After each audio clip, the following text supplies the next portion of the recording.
성경에는 수많은 전쟁의 이야기가 나옵니다. 오늘 말씀에도 이스라엘 백성들이 가나안에 들어가서 싸워야 될 전쟁에 대한 말씀이죠.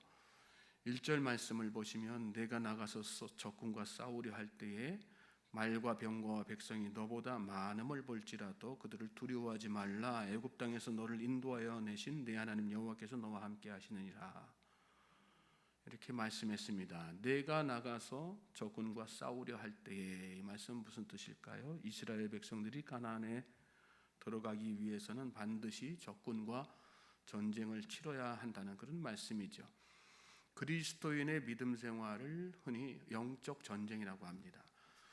우리 원수 사단 마귀는 끊임없이 우리를 시험하고 대적합니다. 세상 나라의 전쟁은 혈과 육으로 하고 또 욕망과 욕심 채우기 위해서 살육을 서슴지 않지요. 그렇지만 영적 전쟁은 우상을 척결하고 하나님의 공의를 실현하는 것이 목적이기 때문에 믿음으로 또 성령의 능력으로 화평의 복음으로 해야지 되는 것입니다. 말과 병거와 백성이 너보다 많음을 볼지라도, 하나님은 적들의 군대가 아무리 강할지라도 두려워하지 말라 이렇게 말씀하십니다. 이유가 무엇입니까? 애굽 땅에서 그들을 인도하신 여호와께서 함께 하시기 때문입니다. 전쟁은 여호와께 속한 것입니다. 믿습니까? 여러분이 믿음의 싸움을 싸워야지 됩니까? 가정에서나 직장에서나 지금 영적 전쟁의 위기에 직면해 있습니까? 담대하시기 바랍니다. 여러분의 싸움이 아니라 누구의 싸움입니까? 하나님의 싸움입니다. 믿습니까? 어둠의 권세가 아무리 강해도, 적들이 아무리 규모가 커도 하나님 앞에서는 비교가 되지 않습니다. 하나님은 만군의 여호와이십니다. 만군의 여호와라는 말씀은 모든 군대의 지휘관이 하나님이시라는 말씀이죠. 헤아릴 수 없는 군대를 거느리고 계신 분이 하나님이십니다. 그러므로 하나님 앞에서 대적할 자는 아무도 없습니다. 하나님은 이스라엘 백성들이 싸우게 될 때 제사장들로 하여금 백성들에게 이 사실을 선포하게 하셨습니다. 싸움에 앞서서 이 말씀을 가서 선포해라 이렇게 말씀하셨어요. 2절에서 4절 말씀이 그 내용이죠. 너희가 싸울 곳에 가까이 가면 제사장은 백성에게 나가서 구하라. 뭐라고 구하라? 이스라엘아 들으라. 너희가 오늘 너희의 대적과 싸우려고 나왔으니 마음에 겁내지 말며 두려워하지 말며 떨지 말며 그들로 말미암아 놀라지 말라. 너희 하나님 여호와는 너희와 함께 행하시며 너희를 위하여 너희 적군과 싸우시고 구원하실 것이라. 이렇게 선포하라. 백성들의 귀에 자꾸 들려주란 말씀이었어요. 저는 이 말씀이 여러분의 귀에도 들려질 수 있길 바랍니다. 지금 힘겨운 싸움을 특별히 싸우고 계신 여러분이 이 말씀을 마음속에 귀담아 들으십시오. 하나님께서 행하실 것입니다. 하나님께서 대신해서 싸우시고 하나님께서 함께 하시며 승리하게 하실 것입니다. 이 적들의 규모에 놀라서 백성들이 하나님께서 그들과 함께 하시고 대신해서 싸워주신다는 사실을 잊지 않도록 이렇게 하나님께서 모세 통해 가지고 제사장들이 이렇게 선포하게 하신 거예요. 잊지 않는 것이 참 중요하죠. 하나님이 나와 함께 하지 않으셔서 패배하는 것이 아니라 하나님이 나와 함께 하신다는 사실을 망각하기 때문에, 잊어버리기 때문에 패배하는 것입니다. 잊지 않는, 늘 기억하는 저와 여러분 되시길 바랍니다. 하나님께서 함께 하시면 숫자가 중요하지 않습니다. 이어지는 말씀 보면 여러 상황을 거론하시죠. 그러면서 그 사람들 다 돌아가게 하라 이렇게 말씀하셨어요.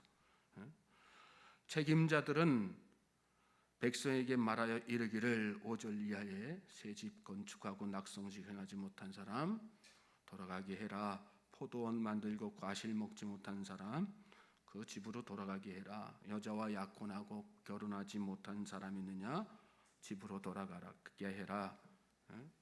또 마음속에 심성이 허약해가지고 두려움 가운데 사로잡혀 있는 사람이 있느냐? 그 그 사람들도 다 돌아가게 해라. 이 말씀 하신 목적이 뭡니까? 하나님께서 싸우게 하시는 이 싸움에서 숫자가 중요하지 않다는, 상대의 숫자가 많은 것도 중요하지 않고 우리의 숫자가 적은 것도 중요하지 않다. 숫자에 연연하지 말라. 그 말씀이죠. 생각해 보세요. 여러분, 성경 속에서 하나님께서 싸우게 하셔서 승리하게 하신 그 싸움에 우리가 면면들을 살펴보면 숫자가 중요했습니까? 그렇지 않지 않습니까? 골리앗을 앞세운 블레셋과의 전쟁에서 그 판도를 바꾼 것이 누구입니까? 믿음의 소년이었던 다윗 한 사람이었지 않습니까? 또 미디안의 100만 대군과 싸워서 승리할 때 필요한 인원이 수만이었습니까? 아닙니다. 수만이 지원했지만 그 가운데에서 추려서 하나님은 몇 명이요? 300명 용사만 가지고 100만 대군과 싸우게 하시고 맞서게 하시고 또 그 전쟁을 승리로 이끌어 주셨지 않습니까? 반면에 여호수아 때 여리고성 함락시키고 의기양양해서 상대적으로 작은 아이성 싸움에서 이스라엘 백성들이 대패한 적도 있습니다. 그 대패의 원인이 무엇입니까? 하나님의 말씀에 불순종하고 탐욕 가운데 하지 말라고 했던 그 불신의 사람 아간 한 사람 때문 아니었습니까? 그렇습니다. 여러분, 믿음의 한 사람은 대승의 주역이 되지만 불신의 한 사람은 패배의 주역이 되는 것입니다. 하나님이 나와 함께 계심을 믿으시기 바랍니다. 그 믿음으로 나아갈 때 하나님께서 여러분에게 승리 주시는 것입니다. 믿습니까? 승리가 여러분의 것이 되는 거예요. 영적 전쟁이 아무리 강해도, 아무리 견고한, 아무리 막강한 적과 맞서 싸워도 승리하게 하시는 거예요. 내가 믿음이 있으면 하나님이 나와 함께 하신다. 하나님이 이 싸움을 대신해서 싸워주신다. 그런 믿음만 내 안에 확고하면 하나님께서 그 믿음을 보시고 그 전쟁을 승리로 이끌어 주시는 것입니다. 믿습니까? 그런 의미에서 하나님이 나와 함께 하신다는 생각은 오늘도 여러분 마음속에 잊지 말고 기억하실 수 있길 바랍니다. 그리고 그 믿음으로 영적 전쟁터에서 위축되지 마시고 담대하시기 바랍니다. 반드시 승리하게 하실 것입니다. 자, 그 뒤에 또 이어지는 말씀 보시면 10절 이하에 내가 어떤 성읍으로 나가서 치료할 때에는 그 성읍에 먼저 화평을 선언하라 이렇게 말씀하셨어요.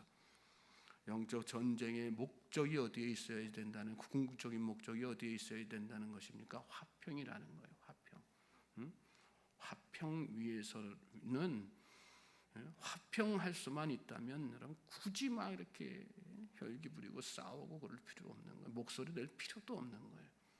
화평이 우선이어야 된다 그 생각 잘 가지고 가정에서도 직장에서도 이웃과의 관계에서도 화평을 목적으로 신앙생활 잘 해나갈 수 있는 우리 모든 성도님들 되시길 바랍니다. 가끔은 이 복음 위해 가지고 예수 믿게 한다고 막 그러다가 가정에서도 그리고 주변과의 관계에서도 막 분란을 일으키는 사람들이 있어요. 하나님께서 기뻐하실까요? 그렇지 않습니다. 목소리를 높여야 될 때도 될 상황일지라도 자존심이 상할지라도 묵묵히 모든 순환을 다 참아내신 예수님 생각하면서 화평을 목적으로 하는 그런 믿음의 싸움을 해나가실 수 있게 되길 바랍니다.